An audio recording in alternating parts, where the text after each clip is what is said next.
Joining us live in studio after a 1-week vacay up in the Big Apple, political analyst Stephen Lawson. How are you, my friend? I'm great to be here.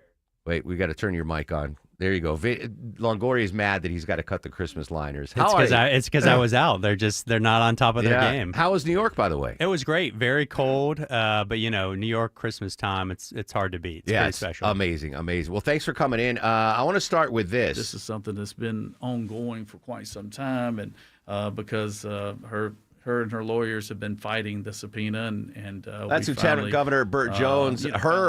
Referring to Fonnie Willis. I thought I was done talking about Fonnie Willis for 2025, but apparently not. What exactly is going on right now? Yeah, she's apparently the gift that keeps on giving to Republicans in this state. As your listeners know, obviously this has been a years-long saga. With Fonnie Willis obviously opening that RICO investigation into President Donald Trump following the 2020 election and his allies. And then everything that happened there, right? I think we all know kind of what happened there. The case has fallen apart. She was obviously taken off of it. And then just recently, the state prosecuting attorneys council basically said, hey, this case is not going anywhere.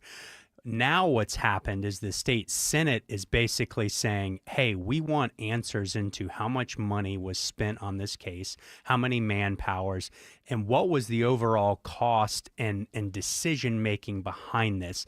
And then secondary to that, how much backlog do we have in Fulton County because of these massive RICO trials that took place, not just with Donald Trump, but also with the Young Thug case. So there's lots of questions. Her lawyer in this hearing is former Democrat Governor Roy Barnes. Yeah, it's crazy. Who is sitting in a Senate committee. So the whole thing is just, again. So this is nothing to do with the Trump case. This is like an actuarial going back and being like, why was this brought? What was spent? Was everything proper? Were all procedures proper? Was the funding worth it? That kind of thing. Yeah, that's right. And look, there is also a massive political element to this. Obviously, there are a number of state senators who are running for higher office.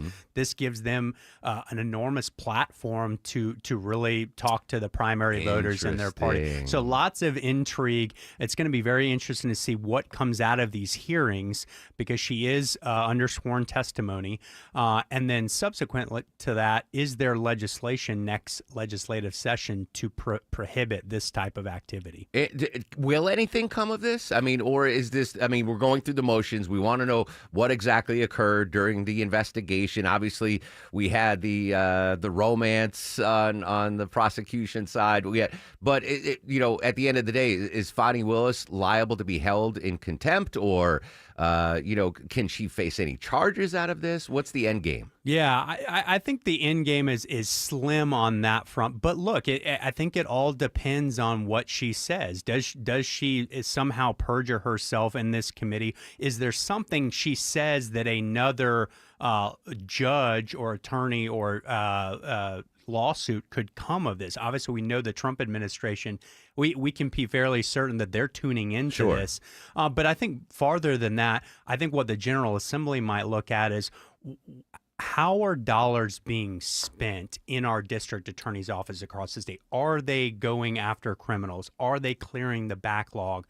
Are they being used for true due process? I think those are all questions legitimate that may be answered. Interesting. Stephen Lawson, political analyst, joining us live in studio on the Mark Arum Show. I don't know if you had a chance to read the Vanity Fair interview with Susie Wiles. For folks that haven't did it, this broke yesterday. 11 separate interviews over 11 months with this writer for Vanity Fair. Originally talking to Susie Wiles, the first ever female chief of staff for President Trump, hailed as one of the main reasons why President Trump was able to win re-election. A brilliant woman by all accounts. I didn't know she was the daughter of Pat Summerall, the famous football player and announcer, which is pretty spectacular. But apparently she was approached by this author from Vanity Fair to write a book. And then somewhere in the process, it transitioned to, hey, this is going to turn into a piece for Vanity Fair. And she said, okay. For a political veteran like Susie Wiles, I was taken aback by some of the things she said on the record that were recorded. What were your biggest takeaways from this interview? And at the end of the day, is it going to have any impact on the West Wing? Yeah, well, first of all, like you said, Susie is a true professional. I think she gets and deserves a lot of credit for the success that not only President Trump was able to have on his campaign, but also since he's been in office, right? This has been probably, in Trump terms, the least chaotic and most stable administration. No turnover. No turnover, yeah. So I think from that perspective, Susie's a pro. I'm not sure.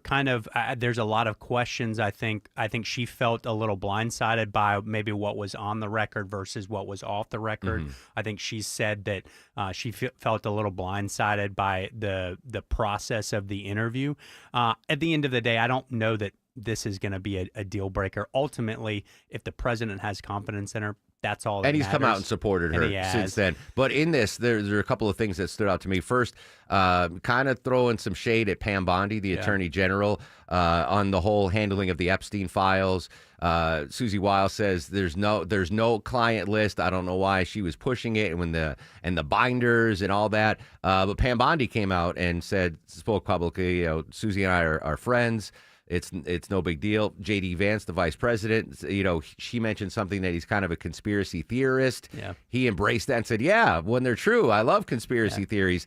But I think what has grabbed the most headlines is what's going on in the Caribbean and Venezuela right now. And Susie Wiles saying, President Trump just wants Maduro out. Like anything else, narcotics, oil, whatever. He just wants regime change. That's what stood out to me the most. Yeah, no, absolutely. And it was funny reading the interview, nothing she said was really untrue, right? Like a lot of things you're like, yeah, that makes sense. I do think, we've talked about it on your show, I do think Pam Bondi mishandled the Epstein stuff. Some of the things that she said about Elon Musk, like, he's kind of a weird, wonky dude. Yeah, like that's all true, right?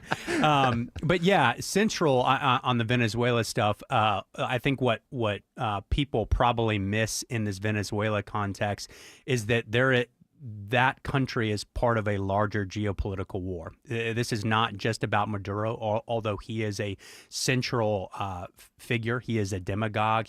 Bad dude. Bad dude, yeah. But he's also a puppet for Russia. Venezuela is one of the largest oil producers in the world.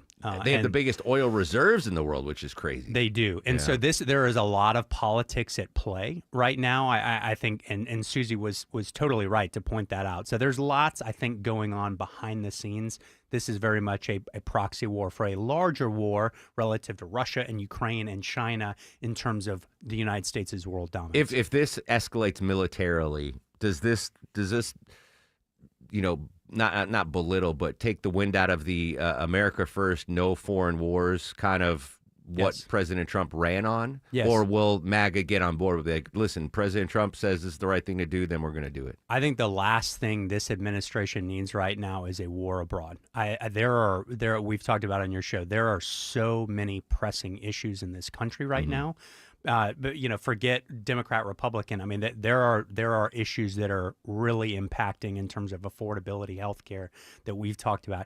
I think the president's entire focus has to be on those domestic issues, or November 2026 is going to be a rough one for Republicans. I'm glad you brought that up. This is the last time you and I are going to speak this year, on the air anyway, because this is my last week of work. 2026 obviously is going to be a massive year leading up to the midterms. But final question for you: what can we expect under the Gold Dome this next legislative session in 2026? I think this is one of the most critical legislative sessions in Georgia in recent history. I think the General Assembly is going to have to go big and bold on this affordability issue. I think when you talk about property taxes, the Speaker of the House has been focused on that. The Lieutenant Governor has talked about income tax cuts. There's conversations about insurance reforms and costs. It's got to be everything, because right now I believe Republicans are looking down the barrel of a pretty ominous 2026, and they've got to go big and bold and give people a reason to come out and vote for them, or else I think the Democrats are in a really strong position. I lied. One more question. Governor Kemp, gloves coming off this last year while he's in the mansion? That's one of the biggest questions I think in 2026, and I'm sure we will get to talk about it a lot more. But what role does he play on his way out? Does he play kingmaker? Does he play the politician? Does he get in the weeds, or does he ride off into the sunset? That's going to be a really interesting storyline. Yeah, season 4 of Landman. 2026. Love it. Stephen, fantastic job this year. I look forward to leaning on your expertise heavily in 2026. Merry Christmas. Happy New Year, my friend. And on your way out, clarkschristmaskids.com if you want to donate. We're trying to get all those foster kids some gifts. I love it. Happy holidays to everybody. There you go. Stephen Lawson. Dentons.com, by the way.